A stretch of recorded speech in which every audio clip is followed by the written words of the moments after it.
Hello friends, I welcome you all in my YouTube channel. आज इस video में हम सेकंड मॉड्यूल जो कि MPCE 022 है उसका हम ब्लॉक 2 का यूनिट 2 स्टार्ट करेंगे, जिसमें हम डिफरेंट जो अप्रोचेज़ हैं उनके बारे में बात करेंगे। सबसे पहले हम यहाँ पे बात करेंगे सिगमंड फ्राइड की थ्योरी है साइको डायनामिक थ्योरी, जिसको हम साइको एनालिसिस थ्योरी भी कहते हैं। ये काफ़ी हमने डिटेल में अपने अर्लियर मॉड्यूल में भी पढ़ी है, जो कि इसमें क्या करते हैं कि जो है सबसे पहले अगर देखा जाए तो अगर इसके बारे में थोड़ा अगर हम हिस्ट्री की बात करते हैं तो साइको एनालिसिस क्या होता है। सबसे पहले जो होता है वो फर्स्ट डिवाइस्ड इन वियना इन 1890।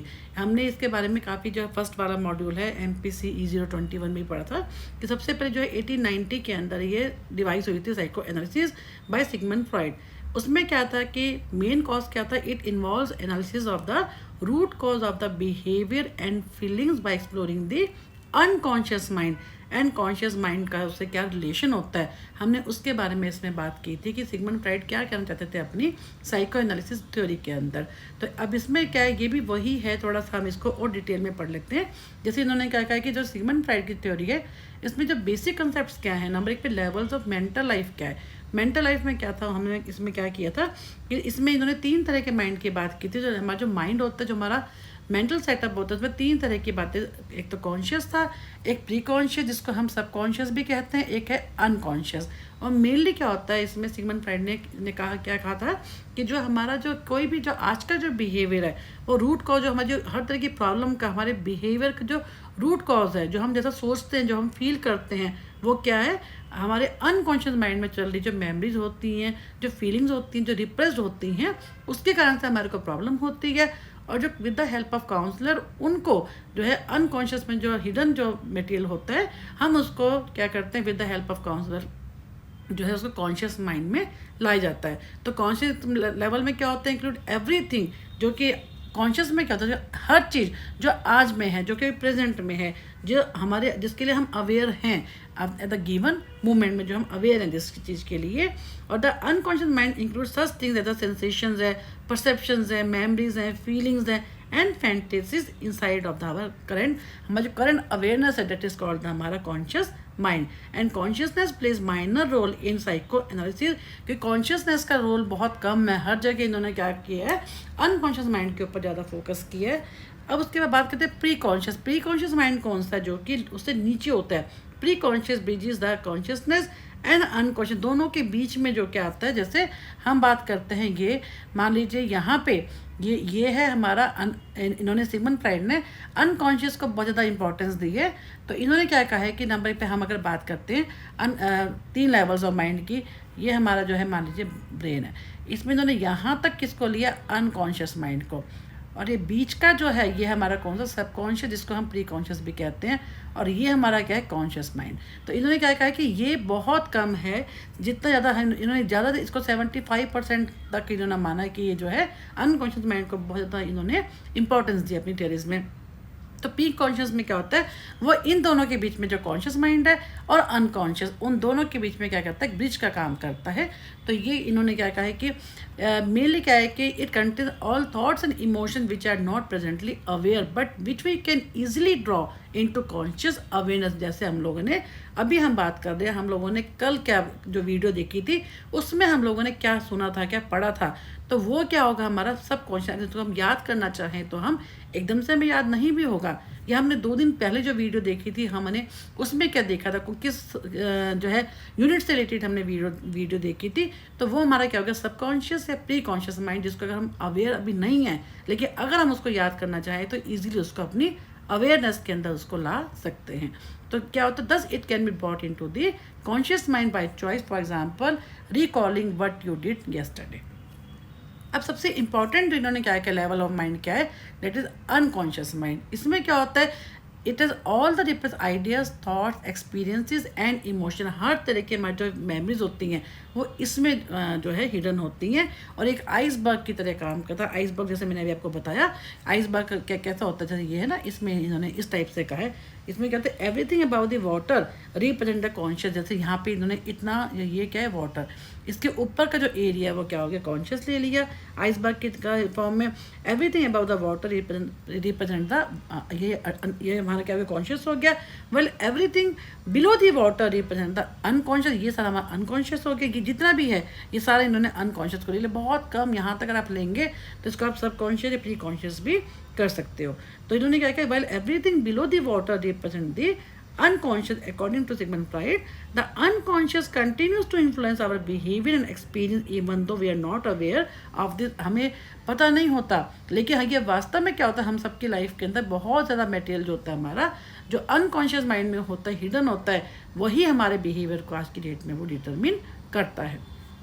उसके बाद ये हमारे हो गए लेवल्स ऑफ मेंटल लाइफ के।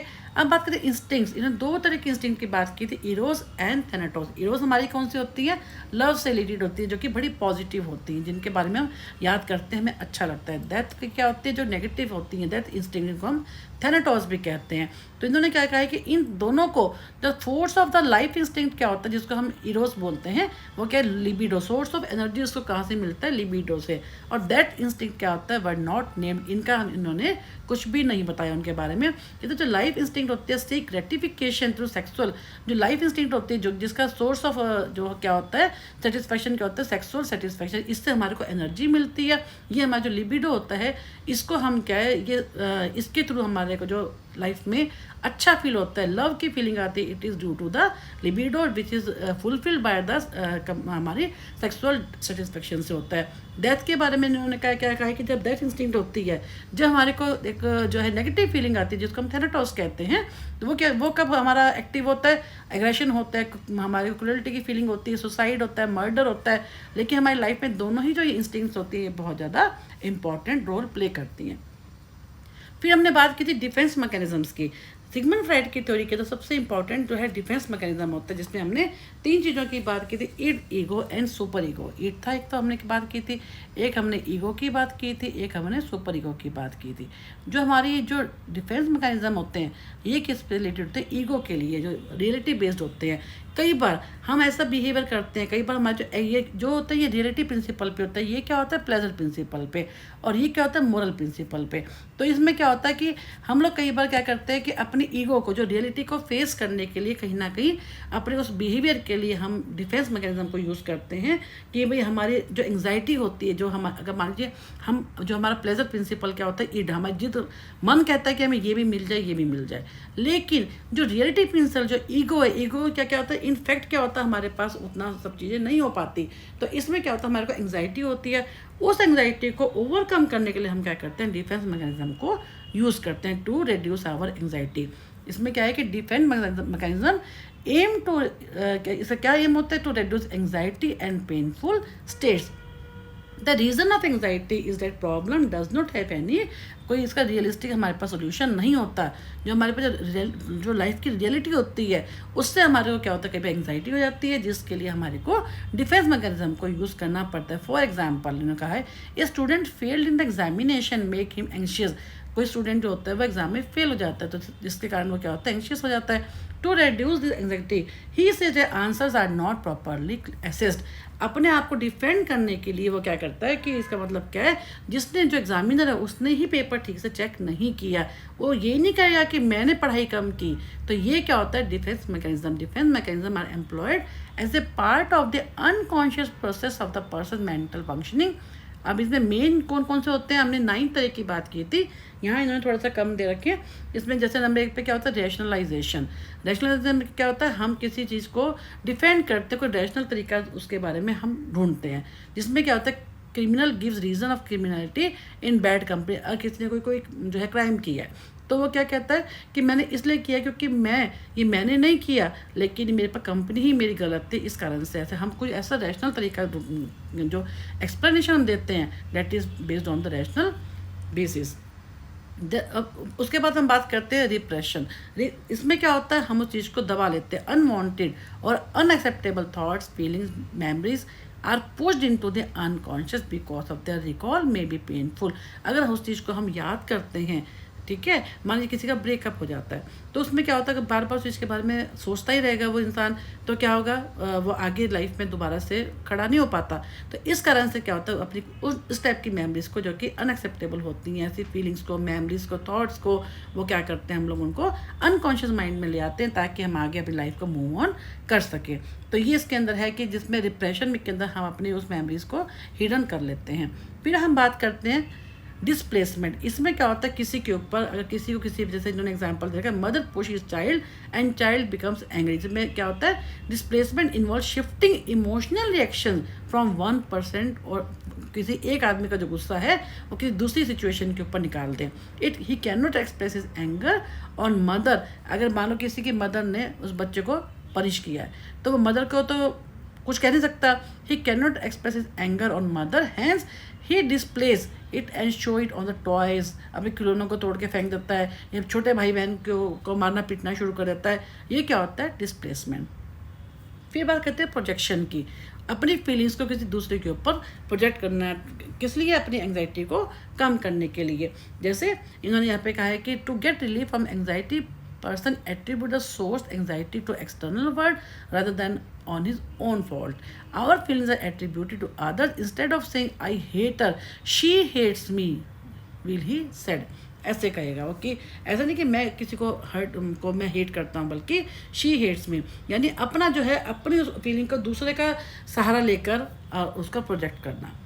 इंट्रोजेक्शन में क्या होता है, अपना जिस बहुत अच्छी टेक्निक होती है जिसमें अपना बिहेवियर जो है उसको क्या कहते हैं कि हम इंट्रोस्पेक्ट करते हैं। Involve the adoption of other people's attitude और behaviour as they ever once own. अच्छा सोचना, पॉजिटिव सोचना, जिसको हम सब्लिमेशन भी कह सकते हैं, कि जैसे parents value are introjected by child as his own value. मान लीजिए कोई बच्चा कुछ अच्छा करके दिखाता है या कुछ बुरा भी करता है मान लीजिए, तो क्या कहते हैं, हम क्या क्या कहते हैं सोसाइटी में कि इसके पेरेंट्स ऐसे हैं इसलिए ये ऐसा है। तो इसमें क्या होता है, अपना इंट्रोस्पेक्ट करना, उस चीज़ को सब्लिमेशन भी हम इसको कह सकते हैं, या इसको ये कह सकते हैं कि पेरेंट अपनी जो अच्छी जो वैल्यूज़ हैं उनके बारे में कहना कि ये उनका उस कारण से है क्योंकि उसके पेरेंट्स ऐसे हैं या उसकी कंपनी ऐसी है। फिर बात करते हैं रिएक्शन फॉर्मेशन।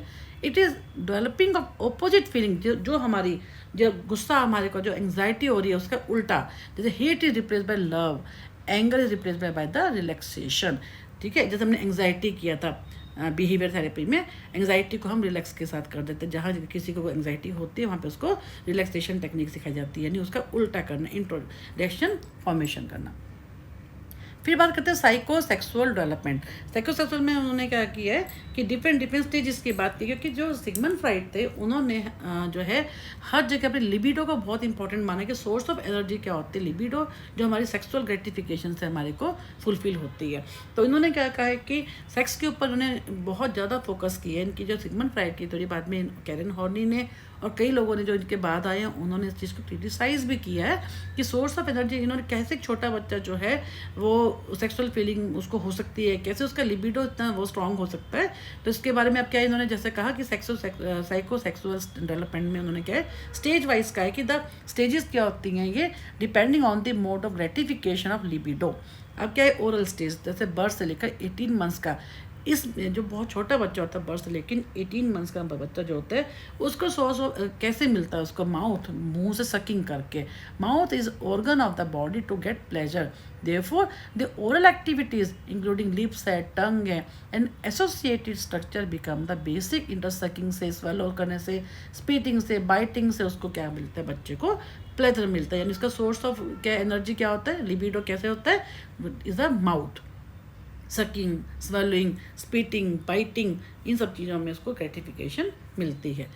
उसके बाद बात करते हैं कि एनल स्टेज। एनल में क्या होता है, जो 18 मंथ से लेकर 3 इयर्स का जो बच्चा है उसको डेफिकेशन से, एलिमिनेशन से, from the process of elimination and related activity for the child, bowel movements are intensely pleasurable, child wishes to handle his faeces, जो उसका जो जैसे हम कहते हैं कि एनल स्टेज जो होती है उसको जो डेफिकेशन से उसको जो वो स्टूल पास करता है तो उसको जो है सोर्स ऑफ एनर्जी उसका क्या होता है, डेफिकेशन करना या उसको एलिमिनेशन करना। जो अपने वेस्ट मटेरियल को। फिर बात करते हैं फेलिक स्टेज 3 to 5 ईयर्स का टाइम। इसमें क्या होता है, इन्होंने बहुत ज़्यादा इसके ऊपर तो क्रिटिसाइज़ किया था कैरन हॉर्नी ने कि 3 से 5 साल का जो बच्चा होता है वो क्या होता है, जो बॉय होता है वो अपनी मदर के लिए वो होता है जो है अट्रैक्ट होता है और अपने फादर से वो एनवी करता है, जिसको ओडिपस कॉम्प्लेक्स का इन्होंने नाम दिया था। इसके अलावा जो गर्ल्स होती हैं वो अपने फादर से एनवी होती हैं, और वो नहीं, जो गर्ल्स होती हैं वो अपने फादर के साथ अट्रैक्ट होती है, अपनी मदर से वो एनवी करती हैं। बॉयज़ क्या होते हैं, मदर से अट्रैक्ट होते हैं, अपने फादर से जो है एनवी करते हैं। तो इसलिए क्या, जब गर्ल्स का केस आता है वहाँ पे उसको हम बोलते हैं इलेक्ट्रा कॉम्प्लेक्स, और जब बॉयज़ होते हैं उसको हम बोलते हैं ऑडिपस कॉम्प्लेक्स। तो इन्होंने क्या है, during this stage gratification is focused on the sex organ. Sex organ पे आ गया 3 से 5 साल के बच्चे के लिए। Behaviour of examining, observing and masturbating is seen. इतना छोटे बच्चे के लिए इन्होंने ये सब चीज़ें यूज़ की हैं। The infant boy forms identification with his father. Oedipus complex appears in this stage. It consist of A sexual. इसमें क्या होता है कि फॉर द पेरेंट, कैसे वो अपने बच्चा जो है अपने फादर के साथ, अपने मदर के साथ क्या होता है, पेरेंट के साथ कैसे वो या ऑपोजिट सेक्स के साथ कैसे अट्रैक्ट होता है, और कैसे हॉस्टिलिटी होती है। जैसे उसको लगता है कि जो सेम सेक्स के साथ कैसे उसकी, जैसे बॉय है वो अपने फादर के साथ सेम सेक्स के साथ कैसे वो उसको एनवी फील होती है, हॉस्टिलिटी होती है, और मदर के साथ कैसे वो अट्रैक्ट होता है। तो Oedipus was the King unknowingly killed his father and married his mother, hence named the Oedipus। इसलिए इसको हम Oedipus कॉम्प्लेक्स का नाम दिया। Freud saw sexual conflicts, guilt and anxiety stemming from the phallic stage। बहुत छोटे से इन्होंने कहा कि ये सब चीज़ें जो 3 से 5 साल का बच्चा होता है वो ये सब चीज़ें करता है। इसमें इन्होंने ऑडिपस का तो दिया है, आप इसमें इलेक्ट्रा कॉम्प्लेक्स भी करिए। हमने ऑलरेडी इसके बारे में काफ़ी डिटेल में पढ़ रखा है अपने अर्लियर मॉड्यूल में भी, जहाँ जहाँ पे हमने जो है सिगमंड फ्राइड की थ्योरी की है। फिर बात करते हैं लेटेंसी। ये क्या होता है 5 से लेकर प्यूबर्टी का। इसमें क्या होता है, सेक्सुअल फीलिंग क्या होती है, लेटेंट हो जाती हैं, क्योंकि लिबिडो क्या होता है, channelise into non sexual activities. Like athlete बन जाते हैं बच्चे, पीयर रिलेशनशिप उनके ग्रुप बन जाते हैं, ग्रुप का पार्ट बनने से अपने उस कंपनी को एंजॉय करते हैं, और जो सेक्सुअल फीलिंग होती है डेट इज़ क्या होते हैं हिडन, वो थोड़े सा क्या होती है सप्रेस हो जाती है, लेटेंट हो जाती है। फिर जेनिटल स्टेज।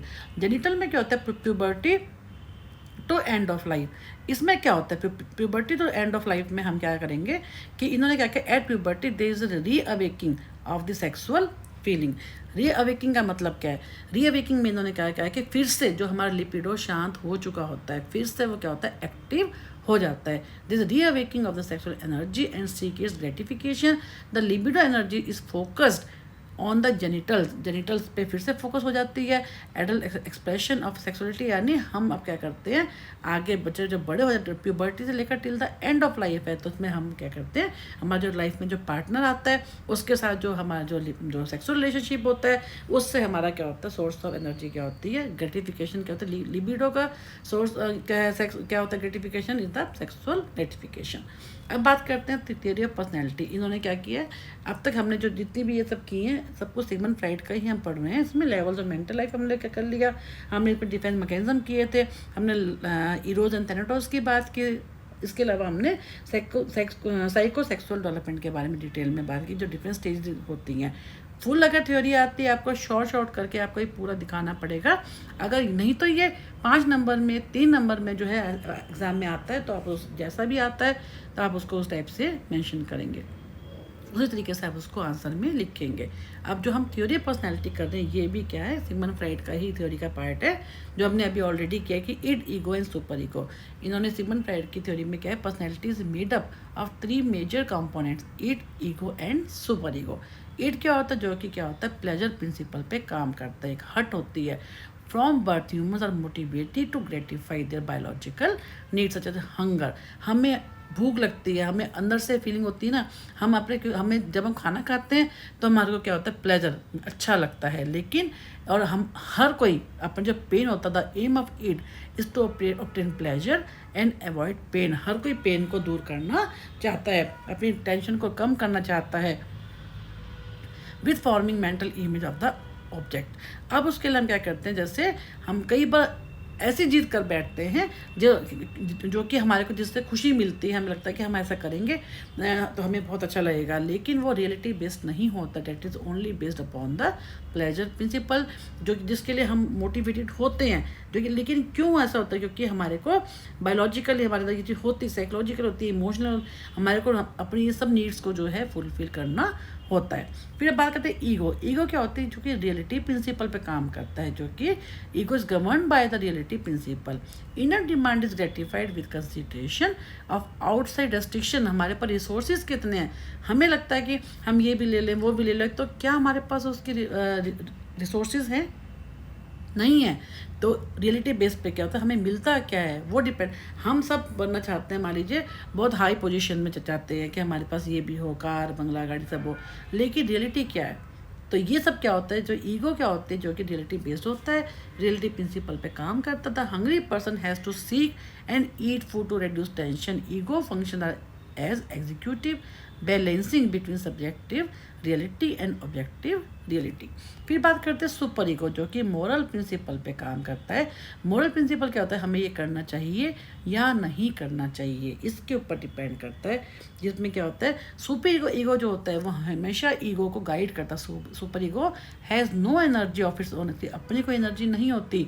ये क्या होता है, develops out of the ego, ये उसके साथ साथ चलता है ईगो के। In the process of socialisation the individual learns from parents, teachers and elders all about how to behave in the society। अपने पेरेंट्स से सीखते हैं, लोगों से, जो हम आसपास के लोग होते हैं, जब सोशलाइजेशन हमारा होता है, हम उनसे सीखते हैं कि हमारे नॉर्म्स क्या हैं जिनको हमने फॉलो करना है, क्या चीज़ गलत है, क्या चीज़ राइट है, क्या चीज़ रॉन्ग है, हमें कौन सी चीज़ माननी है, कौन सी चीज़ नहीं माननी, हमारे जो सोसाइटी की वैल्यूज़ क्या है हम उनको सीखते हैं, है ना। क्योंकि इसमें क्या है, through reward and punishment the parents inculcate the children moral values and these in course of time become part of the individual personality. सारा क्या होता है, इसके बारे में सुपर ईगो जो एथिक्स के ऊपर बेस्ड होता है, जो मोरलिटी पे बेस्ड होता है। Super ego the preserver of conscious and hence when a person does something wrong it makes him guilty. तभी हम कोई गलत काम करते हैं तो हमारे को गिल्ट फील होता है कि हमने ऐसा क्यों किया, क्योंकि ये हमारे को गाइड, ईगो को वो करता है ये कि ईगो का क्या कहते हैं, जो रियलिटी पे हम कब आते हैं, जब हमारी इनर कॉन्शियस कहते हैं कि नहीं ये चीज़ गलत है, ये चीज़ सही है, तो उसके साथ ही मिलके काम करता है। अब हम बात करते हैं टेक्निक्स ऑफ साइको एनालिसिस की। इसमें क्या करते हैं हम, जैसे फ्री एसोसिएशन की बात करेंगे, ट्रांसपेरेंसी की बात करें, हमने इसके बारे में तो उन्होंने काफ़ी कम दिया है, हमने इसमें काफ़ी डिटेल में ऑलरेडी किया कि फ्री एसोसिएशन क्या होता है। इसमें ट्रांसपेरेंसी की भी हमने बात की थी, काउंटर ट्रांसपेरेंसी की भी बात की थी, ड्रीम एनालिसिस की भी हमने बात की थी। थोड़ा इसको यहाँ से पढ़ लेते हैं। अगर आपको यहाँ पे मान लीजिए इसका एग्ज़ाम में कोई सिर्फ टेक्निक्स के ऊपर आता है तो वहाँ से भी आप इसके जो भी है मोरलेस वही सब चीज़ें हैं। अगर सिगमंड फ्राइड की हम थ्योरी पढ़ रहे हैं तो उसमें सब वही चीज़ें आएंगी, भले ही उसका लिखने का तरीका थोड़ा अलग हो। तो इसमें क्या टेक्निक्स में, जैसे इन्होंने कहा कि the process of counselling encourages the client to get aware of the material repress into the unconscious and resolve the conflict. जो काउंसलर, जब क्लाइंट काउंसलर के पास आता है तो काउंसलर का काम क्या होता है कि वो अनकॉन्शियस माइंड में जो हिडन जो चीज़ें हैं उनको, जो चल रहा है उसके अंदर जो कॉन्फ्लिक्ट होता है उसको रिजॉल्व करना, जो मटेरियल है उसको, उसके लिए जो हिडन मटेरियल है उसको, उसके लिए उसको अवेयर करवाना, उसको कॉन्शियस माइंड में लेके आना, जो कि अनकॉन्शियस माइंड की जो डिप्रेस मेमोरी है उनको जो है कॉन्शियस माइंड के अंदर लेके आना। तो client is encourage to talk freely, जिस पे हमने फ्री एसोसिएशन की बात की थी, टू डिस्क्लोज अनप्लेजेंट, डिफ़िकल्ट और एम्बेरसिंग थॉट, ऐसे थॉट जिसको तंग करते हैं, जिसको परेशान करते हैं। ये सारा हमने MPCE 021 में किया था, ब्लॉक 2 में, यूनिट 1 में। आप मेरी प्लेलिस्ट में अलग से मैंने ब्लॉक इसकी MPCE 021 की वीडियोस बना रखी हैं प्लेलिस्ट में, आप उसके हिसाब से मैं आपको याद दिला रही हूँ कि इसमें आप देखेंगे कि ब्लॉक 2 के यूनिट 1 में मैं काफ़ी डिटेल में किया था। तो इसमें क्या होता है कि मेन इसका जो टेक्निक का पर्पस क्या होता है कि अनकॉन्शियस माइंड में जो डिप्रेस मेमोरी होती है, हिडन एजेंडा होता है, उन सब चीज़ों जिसके बारे में क्लाइंट अवेयर नहीं होता, तो with the help of counsellor उन सब चीज़ों को अनकॉन्शियस से कॉन्शियस में लेके आया जाता है, उसको अवेयर कराया जाता है कि ये सब चीज़ें हैं जिस कारण से आपको कॉन्फ्लिक्ट हो रहा है, जिस कारण से आपको इतनी प्रॉब्लम हो रही है। तो सम फाइन, इसमें क्या होता है, sometime free association method is used. Free association में क्या होता है, उसको फ्रीली बोलने के लिए कहा जाता है, in which the client is expected to state whatever comes in his mind, जो भी उसके दिमाग में आता है उसको बोलो, उसको बिना इंटरप्ट किए हुए, रिगार्डलेस ऑफ इज रेलिवेंस, चाहे उसका कोई रेलिवेंस है या नहीं है, पर आप बोलो। ये क्या था हमारा फ्री एसोसिएशन एक टेक्निक। सेकंड की हमने बात करेंगे हम ड्रीम एनालिसिस की। इसमें क्या होता है, जो क्लाइंट को जो भी ड्रीम आता है इसको एनालाइज करना। Dream analysis is also one of the important techniques employed for making aware of the material repress into the unconscious. इसमें फिर हमने दो तरह की ड्रीम की बात की थी, एक तो मैनिफेस्ट ड्रीम था, एक होता है लेटेंट। लेटेंट में हमने क्या किया था, जिसका कोई मीनिंग नहीं होता, हिडन मीनिंग होता है। मैनिफेस्ट वाले कौन से थे, जिसके अंदर जो हमारे को जो हम ड्रीम देखते हैं वो एकदम क्लियर होता है, उसमें जो हम देख रहे हैं उसका जो मीनिंग होता है डेट इज एब्सोल्युटली क्लियर। तो ये जो हमें समझ में आ जाता है कि ऐसा क्यों हुआ है। तो ये हमने क्या, जिसमें क्या होता है, जो काउंसलर होता है वो क्लाइंट को जो ड्रीम आता है उसको एनालिसिस करता है, उससे पूछता है कि आपको क्या फील हुआ था, आपने कल आपको सपने में क्या देखा था, फिर हिडन है या वो जो है मैनिफेस्ट है, उसको जो है एक्सप्लेन किया जाता है उसको। फिर उसके अलावा इसके अलावा जो बाकी जो कौन कौन सी टेक्निक्स हैं, along with the technique interpretation of resistance, यानी जहाँ पे क्लाइंट को उसको काउंसलर को लगता है कि क्लाइंट किसी से पीछे हट रहा है, वो अपनी जो आने वाली जो मुंह में उसकी जो बातें आ रही उनको छुपा रहा है, उनसे पीछे हट रहा है, उसको बताया जाता है कि आप कहाँ पे क्यों इतना रेसिस्ट कर रहे हो, उसकी हेल्प की जाती है ताकि वो बता सके अपने बारे में। फिर उसके बाद ये होगी हमारी 3 इंटरप्रिटेशन ऑफ रेसिस्टेंस। फोर्थ कौन सी है, इसमें ट्रांसपेरेंसी की हमने बात की थी, जिसमें जो ये माना जाता है कि क्लाइंट को ये बताया जाता है कि आपको मान लीजिए किसी की लाइफ में कोई ब्रेकअप हुआ है, तो ये जो है क्लाइंट को समझाया जाता है कि काउंसलर कहता है कि मान लीजिए कि मैं ही हूँ वो जिससे आपका जो है ब्रेकअप हुआ है, तो आप उस ढंग से बात करो कि जैसे उसके साथ ऐसे कंडीशन में बात करते वैसे आप मेरे से बात करो। तो ये क्या होता है, ट्रांसपेरेंसी में क्या होता है, बहुत अच्छी टेक्निक है, इसमें क्लाइंट को बहुत हेल्प मिलती है अपनी बात को सामने रखने की, और काउंसलर को भी बहुत हेल्प मिलती है कि वो क्लाइंट की प्रॉब्लम को समझे और उसकी हेल्प कर सके, उसको सॉर्ट आउट करने में, उसको सॉल्व करने में। लेकिन कई बार क्या होता है, जो ट्रांसपेरेंस होता है उसके अंदर काउंटर ट्रांसपेरेंस भी हो जाती है, जिसमें क्लाइंट जो होता है काउंसलर को पे तो अपनी बात कर ही रहा है, ट्रांसपेरेंस कर ही रहा है, कई बार जो काउंसलर भी इतना अटैच हो जाता है क्लाइंट के साथ कि वो भी उसी ढंग से ही बिहेव करना शुरू करता है, जो कि गलत होता है। ऐसा करने से क्या होता है, काउंसलिंग जो होती है वो कहीं ना कहीं इंटरप्ट हमारी होती है, जो कि गलत है। तो इसमें क्या होता है कि इस टाइप से जो है कैसे सिगमंड फ्राइड ने अपनी थ्योरी के अंदर अनकॉन्शियस माइंड में हिडन मेमोरीज को, हिडन एजेंडा को कैसे जो है with the help of counsellor हम कैसे जो क्लाइंट की हेल्प करते हैं, और उसका जो है अनकॉन्शियस माइंड का जो मटेरियल होता है उसको कॉन्शियस माइंड में ला कर उसको अवेयर कराया जाता है, उसकी हेल्प की जाती है। तो इस वीडियो को हम यहीं पे ख़त्म करते हैं। नेक्स्ट वीडियो में हम जो है न्यू फ्राइडियन साइकोडायनामिक थ्योरीज की बात करेंगे, जो कि सिगमंड फ्राइड के बाद के जो लोग हैं उन्होंने क्या काम किया उसके बारे में हम बात करेंगे, जिसमें कार्ल यूंग की थ्योरी बहुत इंपॉर्टेंट है।